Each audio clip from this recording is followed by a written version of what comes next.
அன்பர்களே, காசாவில் நிரந்தரமான போர் நிறுத்தம் குறித்தான ஒரு முதல் காணொளியை 10 தினங்களுக்கு முன்பு நாம் வழங்கியிருந்தோம். அதைத் தொடர்ந்து காசா போர் நிறுத்தத்தில் 20 அம்ச திட்டத்தை முன்வைத்துள்ள ட்ரம்ப் இந்த ஹமாஸ் போராளிகளை மிக அதிகமாக ஒரு எச்சரிக்கை கொடுத்து முழுதாக அழிப்பதாகவும் சொல்லி இருந்தார். அதைத் தொடர்ந்து ட்ரம்பின் காசா 20 அம்ச திட்டத்திற்கு பெரும் வலுவான ஆதரவு சர்வதேச ரீதியாக உலகம் முழுவதும் பெருகி வந்த செய்தியும், மிக விரைவில் காசா போர் நிறுத்தம் குறித்தான செய்திக்கான ஒரு பதிலை நாங்கள் வழங்க இருக்கின்றோம் என்றும் ஹமாஸ் ஒரு செய்தியை கொடுத்திருந்தது. அது குறித்தும் நாம் 4 காணொளிகள் வழங்கியிருந்தோம் இல்லையா? அதில் 10 தினங்களுக்கு முன்பாக நாம் வழங்கியிருந்தது காசாவில் நிரந்தரமான ஒரு போர் நிறுத்தம் அமலுக்கு வருவதற்கான மிக அதிகமான வாய்ப்பு இருப்பதாகவே நாம் சொல்லியிருந்தோம். அதை தொடர்ச்சியாக நாம் எமது காணொளியில் வழங்கியிருந்தோம். இது சந்திரனில் சிலர் சொல்வார்களே, சந்திரனில் நடப்பது கடலில் நடப்பது போன்றெல்லாம் அதை அடிச்சு விட்டாங்க. நாம் உறுதியாக சொன்ன விடயம் என்ன, காசாவில் ஒரு நிரந்தரமான போர் நிறுத்தம் வருவதற்கான மிக மிக அதிகமான வாய்ப்பு இருக்கின்றது. அதற்காக கட்டார், எகிப்து போன்ற நாடுகளின் அழுத்தம் அதிகரிக்கும் என்றும் நாம் இந்த காணொளி சொல்லியிருந்தோம். அதன் நிமித்தம்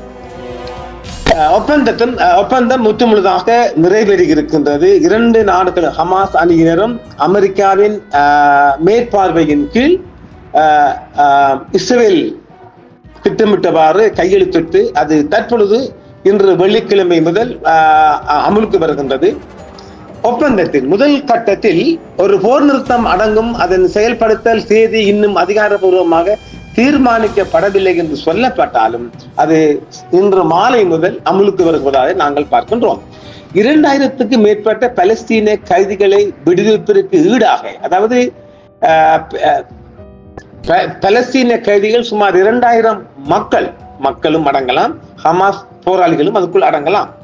அவர்கள் விடுதலையாகின்றார்கள். அதற்கு ஈடாக இஸ்ரேலிய கைதிகளை அவர்கள் தடுத்து வைத்து அல்லது பிடித்து செல்லப்பட்ட 20 கைதிகள் விடுவிப்பர் என்றும் கூறினர். இதில் 250 ஆயுள் தண்டனை விதிக்கப்பட்டவர்களும் போர் தொடங்கியிலிருந்து கைது செய்யப்பட்ட 1700 பேரும் அடங்குவர் என்றும் சொல்லப்படுகின்ற இதே நேரத்தில் சின்பா அது யாரு, இவர் அதாவது கொல்லப்பட்ட அவர் வான்வழி தாக்குதல் மூலமாக ஹமாஸ் தலைவர் யஹ்யா அவர்களும் முகமது சின்பார் அவர்களும் உடல்களும் வழங்கப்பட மாட்டாது என்று உறுதியாக சொல்லி இருக்கின்ற இஸ்ரேல் அவர்களை பொடியெல்லாம் கொடுக்க மாட்டாங்களாம். அந்த பொடியை அவங்க புனவரையில வச்சிருக்கிறாங்க. இதே நேரம் 2000 காசா கைதிகள் பலஸ்தீன கைதிகள் விடுதலையாகின்றார்கள். எகிப்தின் பக்கம் இருக்கின்ற 2 எல்லைகள் திறக்கப்படுகின்றது. 400 உதவி லொரிகள் போது உணவுப் பொருட்கள் அடங்கிய என்ஜிஓக்கள் மற்றும் பிரதேச அமைப்புகள் மூலமாக நாட்டுக்குள் இஸ்ரேல் ஊடாக 400 லொரிகள் வருவதற்கான ஒரு ஏற்பாடும் இந்த திட்டத்தில் அமலாகின்றது. அந்த வகையில் பார்க்கின்ற போது திங்கட்கிழமைக்குள் காசாவில் உள்ள நாளை சனி ஞாயிறு திங்கட்கிழமைக்குள் இஸ்ரேலிய கைதிகள் அனைவரும் விடுதலை ஆகக்கூடிய பார்ட் 1 பார்ட் 2 என்று வளர்ந்திருக்கும் போது விடுதலையாகின்றார்கள். அதே நேரம் 2000க்கும் மேற்பட்ட பலஸ்தீன கைதிகளை விடுவிப்பதற்கு ஈடாகத்தான் இந்த 20 பேரும் விடுதலை செய்யப்படுகிறார்கள். போர் நிறுத்தத்தின் முதல் 5 நாட்களில் ஒரு நாளைக்கே குறைந்தது 400 லொரிகள் காசாவிற்கு நுழைய வேண்டும் என்றும் காலப்போக்கில் எண்ணிக்கை அதிகரிக்கும் என்றும் தெற்கிலிருந்து காசா நகரம் மற்றும் வடக்கிற்கு இடம்பெயர்ந்த பலஸ்தீனியர்கள் உடனடியாக திரும்ப வேண்டும் என்றும் ஒப்பந்தத்தில் நிபந்தனையாக எழுதப்பட்டிருக்கின்றது. இறந்த சுமார் 28 இஸ்ரேலிய கைதிகளின் எச்சங்கள் திரும்ப பெறுவது படிப்படியாக நிகழும். ஏனெனில் சிலர் இன்னும் கண்டுபிடிக்கப்படவில்லை. இது 28 பேர் செத்து 4 என்ன பொடி மிஞ்சுமா இல்ல ஏசியில் வச்சிருப்பாங்க தெரியல. என்றாலும் நேற்று வியாழக்கிழமை இந்த ஒப்பந்தத்தை அறிவித்திருக்கின்றார் அமெரிக்க அதிபர். போர் நிறுத்தம் குறித்த செய்தி காசாவில் மகிழ்ச்சியை தூண்டி இருக்கின்றது. அங்கு மக்கள் மிகப்பெரிய சந்தோஷத்தில் குதூகலமாகின்றால், இதேவேளை இஸ்ரேலிலும் மிக அதிகமான மக்கள் வீதிக்கு இறங்கி மிகப்பெரிய சந்தோஷத்தின் உச்சகட்டத்தை அவர்கள் வெளிக்காட்டியிருக்கின்றார்கள். அதுவும் இந்த காட்சிகளாக வருகின்றது. ட்ரம்பின் வேண்டுகோளுக்கின் பேரில் இஸ்ரேல் தனது குண்டுவீச்சின் தீவிரத்தை குறைத்துள்ளது. இருப்பினும் குறைந்த வான்வழி தாக்குதல் தொடர்ந்தன. இந்த ஒப்பந்தம் கையெழுத்தான பின்பும் அவன் வான்வழி தாக்குதல் குறையில் அடிச்சுக்கிட்டே இருந்தான். என்றால் அவனுக்கு இன்னும் உத்தரவு கொடுக்கல. யாரு நெதன்யாகு போசஸுக்கு அதை ஸ்டாப் பண்ணுங்கன்னு உத்தரவு இன்னும் அவன் கொடுக்கல. அதனால இவன் அடிச்சுக்கிட்டே இருக்காங்க. இருப்பினும் குறைந்த வான்வழி தாக்குதல்கள் தொடர்ந்தன. கடந்த 24 மணி நேரத்தில் 8 பேர் கொல்லப்பட்டிருக்கின்ற காசா மக்கள். போர் நிறுத்தம் அமலுக்கு வருவதற்கு சில மணி நேரங்களுக்கு முன்பு இஸ்ரேலிய படைகள் காசாவில் பொதுமக்களை படுகொலை செய்துள்ளது. இதற்கிடையில் எஹியா மற்றும் முகமது சின்வார் உடல்கள் ஒப்பந்தத்தின் ஒரு பகுதியாக ஒப்படைக்கப்படாது என்று இஸ்ரேலிய ராணுவம் உத்தியோகபூர்வ அறிவிக்கப்பட்டார்கள். எகிப்தில் கையெழுத்திடப்பட்ட காசா போர் நிறுத்தம் மற்றும் கைதிகள் பரிமாற்ற ஒப்பந்தத்தில் பத்தா தலைவர் மர்வான் பர்கோடியா அல்லது யகியா மற்றும் முகமது சின்வாரின் உடல்களோ சேர்க்கப்படாது என்று இஸ்ரேல் உறுதிக்கட்டமாக சொல்லிவிட்டது. எகிப்தில் எட்டப்பட்ட கைதிகள் பரிமாற்ற ஒப்பந்தத்தில் பலஸ்தீனிய பத்தா தலைவர் மர்வான் பர்கோடியா இஸ்ரேலில் சேர்க்காது என்று இஸ்ரேலிய அரசாங்க தொடர்பாளர் ஷோஸ் பெட்ரோசியன் வியாழக்கிழமை நேற்று உத்தியோகபூர்வமாக தெரிவித்திருக்கின்றார். இந்த விடுதலை ஒப்பந்தத்தில் அவர் ஒரு பகுதியாக இருக்க மாட்டார் என்பதை இந்த கட்டத்தில் நான் உங்களுக்கு உறுதியளிக்க முடியும் என்று அவர் உத்தியோகபூர்வமாக தெரிவித்திருக்கின்றார். 2 தசாப்தங்களுக்கு மேலாக சிறையில் இருக்கும் பர்கோடி பல பலஸ்தீனியர்களால் ஒன்றிணைக்கும் தேசிய நபராக கருதப்படுகின்றார். பத்தா இயக்கத்தில் ஒரு மூத்த தலைவராக இருந்து அவர் 1987 ஆண்டில் முதல் இண்டிபாடா மற்றும் 2000 ஆண்டில் 2வது இண்டிபாடா இரண்டிலும் முக்கிய பங்கு வகித்தார். பல ஆண்டுகளாக அவர் பல கைதிகள், நாடு கடத்தல்கள் மற்றும் படுகொலை முயற்சிகளை எதிர்கொண்டுள்ளார். மேலும் தற்போது இஸ்ரேலிய சிறைகளில் 5 ஆயுள் சிறை தண்டனை கைதிகள் அனுமதித்து வருகின்றார். அவர் செத்தது பிறகும் ஒரு ஆயுள் தண்டனை 4 இருக்கும். 5 ஆயுள் தண்டனை என்றா 5 ஆயுள் தண்டனை, ஒன்று தப்பினா அப்படி. இந்த போரில் இஸ்ரேல் ஒரு துரதிர்ஷ்டவசமான கட்டத்தை அடைந்து விட்டதாகவும் பிரதமர் நிர்ணயித்த அனைத்து இலக்குகளும் அடையப்பட்டுள்ளன என்றும் பெட்ரோசியன் கூறியிருக்கின்றார். இந்த தருணத்தை அடைய அரசாங்கம் கடினமான முடிவுகளை எடுத்தது என்றும் அவர் மேலும் தெரிவித்திருக்கின்றார். இன்றைய அமைச்சரவை கூட்டத்திற்கு பிறகு 24 மணி நேரத்துக்குள் காசாவில் போர் நிறுத்தம் அமுலுக்கு வரும் என்று எதிர்பார்க்கப்படுகிறது என்பதை அவர் உறுதிப்படுத்தினார். இஸ்ரேலிய ராணுவம் காசா பகுதியில் 53% மீதான கட்டுப்பாட்டை பேணி மஞ்சள் கோடு என்று எல்லோ கோடு வரையும் குறிப்பிட்ட இடத்தில் மீண்டும் நிலைநிறுத்தப்படும் என்றும் சொல்கிறார். அதாவது இந்த யுத்தத்துக்கு முன்பாக இது 2023 ஆண்டு வரையுமான ஒரு எல்லை கோடாண்டு இருக்கு இல்லையா, அந்த எல்லை கோட்டுக்கு அவர்கள் செல்வார்கள். முற்றுமுழுதாக போகலையே. அப்ப இது வெற்றி என்று நீங்க பாக்குறீங்களா? அதை நீங்க பார்த்துக்கொள்ளுங்க. பெட்ரோசியனின் கூற்றுப்படி போர் நிறுத்தம் மற்றும் கைதிகள் பரிமாற்ற திட்டத்தின் முதல் கட்டத்தில் இறுதி வரைவில் வியாழக்கிழமை காலை எகிப்தில் கையெழுத்தானது பற்றிய குறித்த செய்திகளை நாம் ஏற்கனவே தந்திருக்கின்றோம். இதற்கிடையில் எஹியா மற்றும் முகமது சின்வார் உடல்கள் ஒப்பந்தத்தின் ஒரு பகுதியாக ஒருபோதும் ஒப்படைக்கப்பட மாட்டாது என்று ராணுவம் தெரிவித்துள்ளது. இஸ்ரேலிய ராணுவம் முன்னதாக விடுவிக்கப்பட வேண்டிய பலஸ்தீனிய கைதிகளின் பட்டியல்கள் முன்னர் ஒப்புக்கொள்ளப்பட்ட போதிலும் அளவுகோல் மற்றும் எண்களின் அடிப்படையில் பரிமாறப்பட்டதாக ஹமாஸ் தெரிவித்திருக்கின்றது. பேச்சுவார்த்தைக்கு நெருக்கமான ஒரு பலஸ்தீனிய வட்டாரம் இந்த பட்டியலில் மூத்த பதா நபரான மர்வான் பர்கோதி மற்றும் பலஸ்தீனிய விடுதலைக்கான மக்கள் முன்னணியின் பொதுச் செயலாளர் அகமது சாதத் ஆகியோர் அடங்குவதாக கூறினார். இருவரும் இஸ்ரேலிகளை கொன்ற தாக்குதல்களை நீண்ட தண்டனை அனுபவித்து வருகின்றனர்.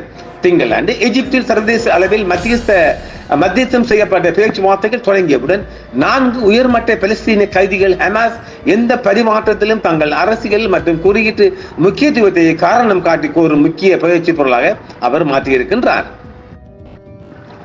பர்கோதி இந்த பட்டியலில் முன்னிலை வைக்கின்றார். மேற்கு கரையில் ஃபதாவின் டான்சிங் அமைப்பின் தலைவராக இருந்த அவர் 2002 ஆண்டு ராமெல்லாவில் இஸ்ரேலின் ஆபரேஷன் டிஃபென்சிவ் ஷீல்ட் போது கைது செய்யப்பட்டார். பின்னர் 5 கொலைகள் மற்றும் பிற குற்றச்சாட்டுகளுக்காக இஸ்ரேலிய நீதிமன்றம் அவருக்கு தண்டனை வழங்கி இருக்கிறது. இந்த பட்டியலில் 2வது நபர் அகமது சாதத், அவரும் அந்த மாதிரியான 30 ஆண்டுகள் சிறை.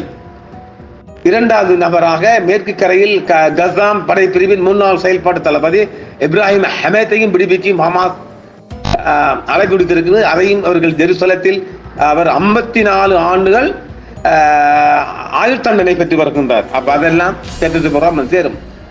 இப்படியாக பல பேர் அடங்கிய ஒரு பட்டியலை கொடுத்திருக்கின்றார்கள். அதை இன்னும் இஸ்ரேல் அதை கூடுதலாக அதை புலனாய்வு செய்து கொண்டிருக்கின்றது. இதே நேரம் பலஸ்தீன பொது புலனாய்வு சேவையின் தலைவரான மேஜர் ஜெனரல் மஜித் பராஜ் உருவாக்கிய ஒரு விரிவான பாதுகாப்பு திட்டம் பற்றி ஒரு செய்தி வெளியாக இருக்கின்றது.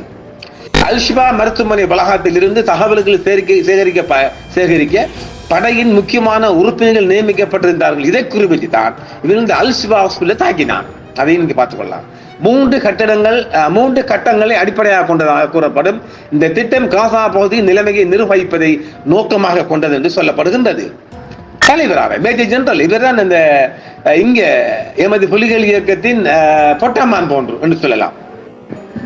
புலிகளின் இயக்கத்தில் இயங்கினார் இல்லையா உளவுப்பட பிரிமாறி ஹமாஸ் இயக்கத்தின் உளவு பிரி தலைவரான ஜெனரல் மஜீத் பெராஜின் நேரடி உத்தரவின் கீழ் பலஸ்தீன ஆணைய பொது புலனாய்வு சேவையுடன் இணைக்கப்பட்ட அதிகாரிகள் மற்றும் ஒரு வீரர்கள் உத்தியோகபூர்வ பணியில் ஊடுருவதாக அறிவித்தது.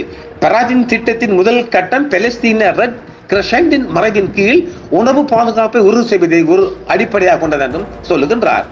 அல்குட்ஸ் மருத்துவமனையில் உள்ள ரெட் கிரஷன் தலைமையகத்தை இஸ்ரேலிய வான் பாதுகாப்புடன் பாதுகாப்பு படையின் தலைமையகமாக இந்த திட்டம் நியமிக்கப்பட்டுள்ளது என்றும் தெரிவிக்கின்றார்.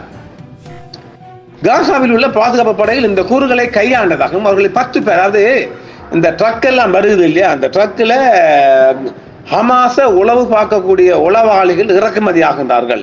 அதை இன்று காலையிலே இவர் உளவு படையின் தலைவர் மஜித் நேர்பார்வை, அதாவது மஜித் பெராஜின் நேர்பார்வை கீழே 10 பேரை செக் பண்ணி பிடிச்சிக்கிறாங்க. காசாவில் உள்ள பாதுகாப்பு படைகள் இந்த கூறுகளை கையாண்டதாகவும் அவர்களை 10 பேரை கைது செய்ததாகவும் அவர்கள் செயல்படுத்த வந்த சதி திட்டத்தை முறியடித்ததாகவும் முன்னணி அறிவித்தது. அதாவது ஈரானுக்குள்ள ஷொட்டாக காட்டு கொடுத்தாங்கல்ல தலைமைத்துவம் இருக்கிற பகுதிகளை, அந்த மாதிரி உளவாளிகள் என்ற போர்வையில மொஷாட் உளவாளியை தான் இந்த கைது செய்யப்பட்டிருக்கிறாங்க. ஆக்கிரமிப்புக்கு மட்டுமே சேவை செய்யும் ஒரு களத்தில் விளையாட துணிந்த இவரையும் இரும்பு கரம் தாக்கும் என்றும் அவர் தெரிவித்திருக்கின்றார். எகிப்தின் ரஃபா எல்லை கடக்கும் வழியாக எகிப்திய ரெட் கிரஷண்டிலிருந்து மனிதாபிமான குவிவுகளை ஏற்றிச் செல்லும் லொரிகளை அழைத்து சென்று சந்தேகத்துக்கிடமான பாதுகாப்பு படை ஊடுருவதாக கூறினார்.